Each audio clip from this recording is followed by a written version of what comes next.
Since its inception in 1996, Super Rugby has grown in leaps and bounds, establishing itself as the Southern Hemisphere's premier rugby competition. Starting with 12 foundation teams, the competition grew to 14 and then 15. And in 2016, Super Rugby will reach new fans, new markets and new heights with the introduction of 3 new teams. The Jaguares from Argentina, the Sunwolves from Japan and the Kings from South Africa. The new competition will consist of 4 conferences arranged into 2 groups, one from Australasia and one from South Africa. The Australasian group is made up of the Australian Conference and the New Zealand Conference, each containing 5 teams. The South African group contains 2 conferences with 4 sides each. These will include all South African-based teams and the teams from Argentina and Japan. It's exciting, but it does mean a few changes to what you might previously be used to. So here's what it means for Sharks fans.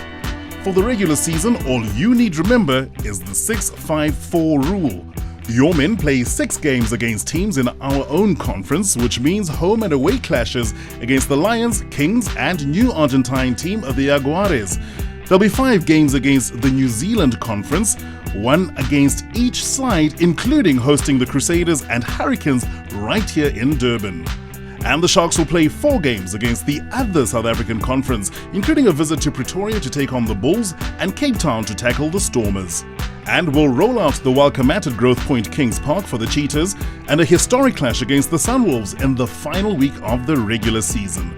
So the Sharks take on more Kiwi teams, get their first taste of Argentine and Japanese Super Rugby, and can look forward to meeting the Aussie sides in 2017 as Super Rugby goes out to more fans and markets than ever before. Each team plays 15 matches across 17 rounds and will have 2 byes. Conference standings and competition points at the end of the regular season will be used to determine seedings, with 8 teams to play off in the Super Rugby Finals series. Seeds 1 to 4 are the conference winners ranked in the order of competition points and will host in week 1. Seeds 5 to 8 are the wildcards, consisting of the next best team from the South African group and the next 3 best teams from the Australasian group. These seedings ensure that each conference is represented, with the higher ranked team earning the right to play at home. It's sudden death throughout the final series, which makes for an exciting conclusion to the Super Rugby season. So, to recap, your team will play 15 games across 17 rounds each season, meeting every other team over a 2-year rotation.